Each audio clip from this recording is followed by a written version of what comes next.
Well, hello, folks. I made a blunder. I left my Fit for Less pass in Alberta. Gonna have to come back here in the morning and get a new one.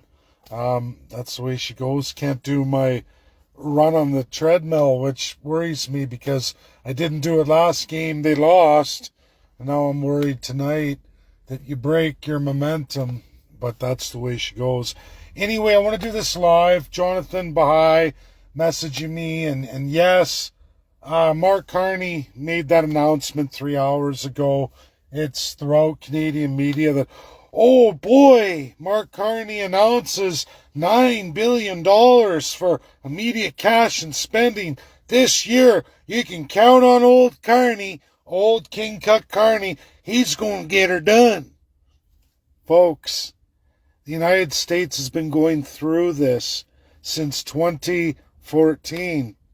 Mark Carney's not the first prime minister, and he's certainly not going to be the last prime minister to lie to the United States of America. Remember this, everybody. This is your first time ever going without a budget. Not even some kind of rollout. No budget. Nothing voted on, nothing presented in Parliament. It's all fluff by the Prime Minister. Now, there has been delay in budgets. There has been budgets skipped and then an economic statement to follow, but nowhere near what we're experiencing now. And Carney's telling all of you that he's going to make the 2% NATO commitment with $9 billion in cash and spending on equipment, hiring Canadians, even hiring summer students, graduates from high school, to bolster the ranks of the military in a cadet-style training, to bolster numbers, make it look like they're making their 2%. Folks, $9 billion ain't going to get it or get us there. Procurement and all that has to be developed in bases, infrastructure, assembly of equipment, you're not going to get there. You're not going to get there. They don't have it.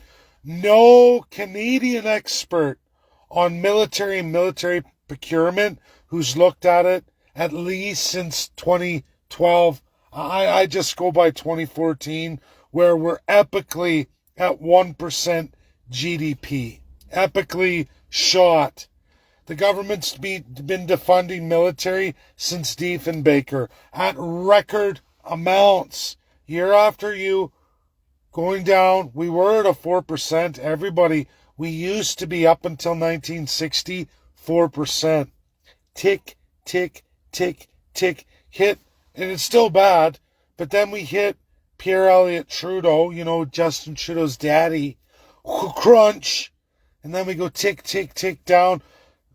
Soon, all of a sudden, we're below 2%. USA makes a stink, makes Canada promise, and all of NATO allies, supposedly NATO allies, you guys have to maintain 2%. And as soon as they said that, what did the Canadian government do? Cut her in half, boys. It's party time. Harper's immediate response to the United States was cut funding in half. Below 1%, in fact. He was at one point in 2014 at 0.96%. Not even a percentage point to our Canadian military. They have lied to the United States, every single one of them, making these economic statements, not in budget. Of course, it doesn't exist in the budget.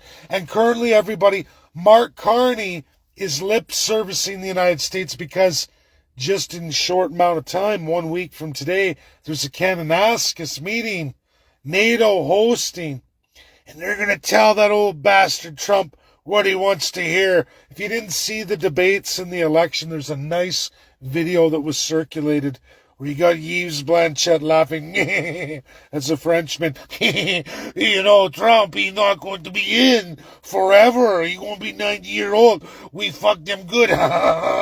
And you see immediately both Pierre Poilievre and Mark Carney laugh and look at each other and isn't that just the way it's going to be?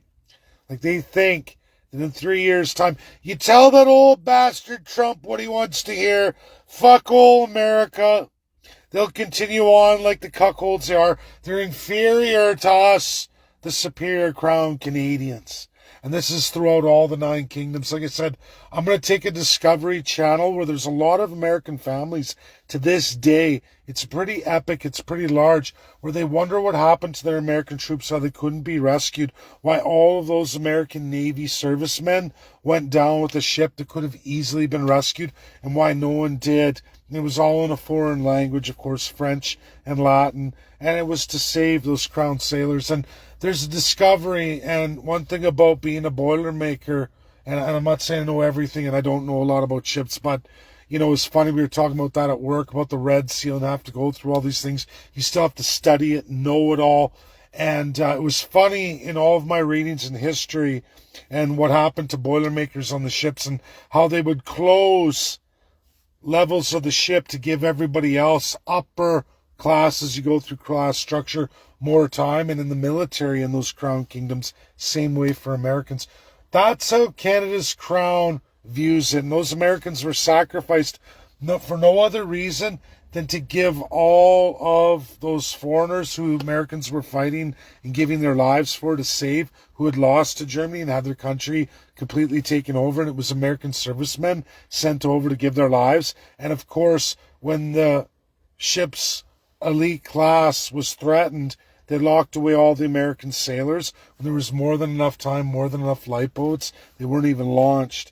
And those Americans went down with the ship because you needed extra time just in case a precious little hair on one of those foreign officers' head was hurt, even though they had more than enough time. But everyone wanted to make sure that the elite class of Europeans got out first, even though their entire country was overtaken by Germany. And those thousands of American sailors aboard that ship were going to give their lives anyway to these who had sacrificed them, just to give them extra time, finish their wine, their drink, their meal, while those Americans were sacrificed.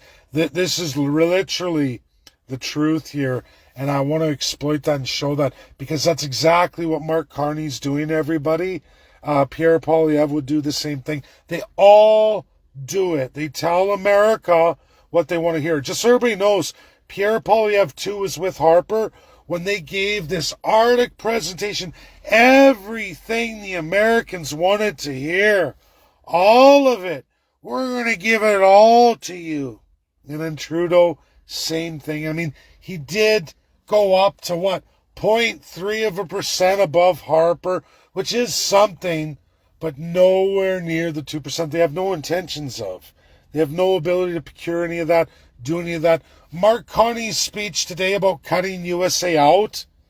Folks, if you haven't been paying attention, Ontario and the federal government, our chartered banks, have all signed off on London's financial, cutting America out. We're borrowing from the British Empire. Of course, we're going to get unfair interest regimes. If you didn't know how loans work in the United States, I certainly promise you, it doesn't follow the inflation follows the lender. This goes for country to country. So Canadians, you're going to eat more shit by switching over to London and going through where you eat the inflation. Mark Carney's notorious for this. He's Lord of the Treasury, sworn and affirmed by King Charles III, his mumsy before that. He is for the British Empire first. He knows what Canada is as Lord of the Treasury, Canada, First Minister of Canada, Prime Minister, prime number 1. Yeah, this is all in law, customary crown law, far earlier than the Constitutional Acts of Canada, far earlier than the DNA Act. You can't find Prime Minister in there either. You find Prime Minister in those documents of what was Eastern and Western Canada, the French Empire under Louis, and then you find it under George. You find where prime ministers cemented in Canada, first with the French and then adopted by the British. It's also where monopoly of force comes into play. These were things the Americans in the same time period, still as British colonists, the 13 colonies, said, no, we're not doing that. We're not going to follow that. And that's where you get the ordinances. This is father and mother of Confederation. I know America better than most Americans do. I give it straight as only a subject could, because my journey in my subjugation and what evil is my country absolutely took me through America. And I learned more than I could have ever imagined. And it was great American academics and even former Canadian academics who now have transitioned into America, opening up these doors. They wouldn't give it to me for free, but they gave me enough of a poke that I would dig deep and get it, and I did. And God bless them for that. I published this a number of months ago, True Gifts, that was given to me, and I'll forever appreciate that. I'll always appreciate American academia, but Canadians, do not fall for Carney. No budget, no rollout, numbers do not match what is required financially and what needs to be budgeted in long-term goals that far exceed even Mark Carney's 4 years. You don't have any of that. That whole idea of write it on a napkin, meet me at Tim Hortons, that's all typical of American humor, but not funny. And that is Pete Hoekstra, who presented this at the B7. I was there. We were kicked out. We were not allowed in. We were allowed nowhere near the ambassador. Because heaven forbid, right? It's not like, what danger do we possess? How come when I go to the United States as a foreigner, Washington, D.C., I'm in a NATO summit, right? Top generals of NATO. And you're telling me I'm not a threat there in Washington, D.C. as a foreign Canadian screened, but in Canada I'm a serious threat to the ambassador.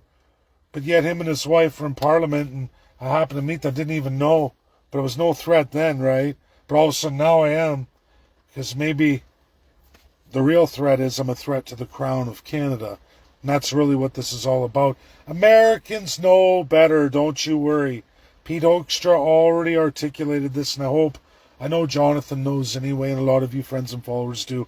He already knows. I already showed you the American presentation. There's CPAC, C-SPAN, Canadian versus American, and when you look at the American publications, they gave it to you entirely. I celebrated. He got our presentation. They know. Donald J. Trump is not some stupid idiot. He is a genius, and he didn't appoint Pete Hoekstra because he's an idiot. Pete knows. I know they know, because his wife even knew, even though Pete didn't talk because he hadn't been confirmed yet, and I didn't know any better. I wish I did. I would have hung out with him all day. I really would have. I wish I had known. But, things happen for a reason. Maybe it was meant to be that way. They wanted it to be that way. But I can assure you all, there's no budget, no plan. Earmarking $9 billion is only half of what's needed, and it's needed at that $18 to $20 billion a year annually, with an inflationary addition to that over many years, like at least at those numbers, 10 years to have everything in place we need on a permanent basis to support a 2% GDP. And that's not been rolled out.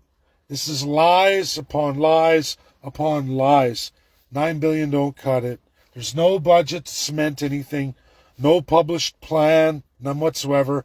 It's lip service. And if you don't believe me, all the best academics, even in Canada, those who follow this will tell you this lip service, exactly like Carney, and actually maybe even better, because at least they had an economic statement. They didn't follow it. They changed it within 6 months.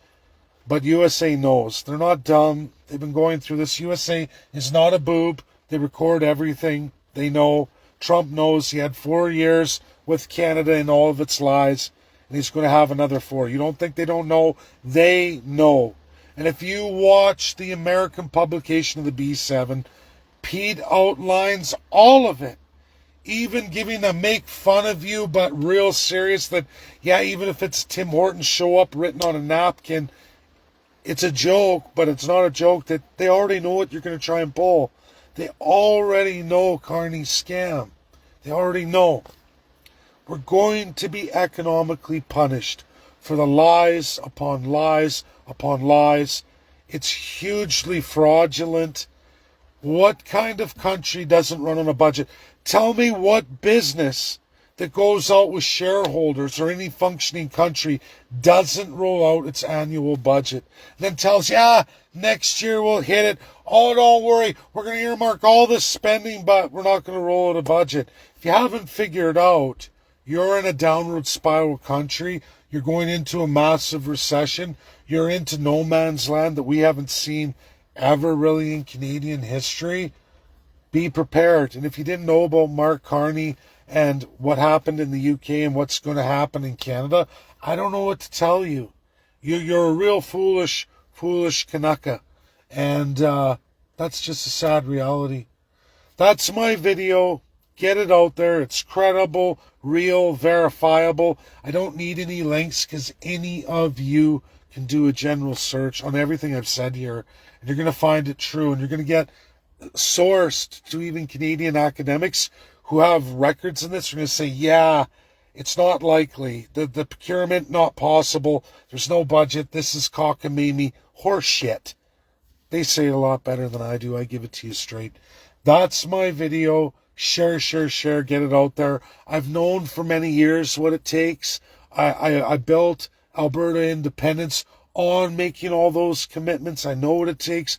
I know what it would take as Canada a fixed republic. I know what it would take.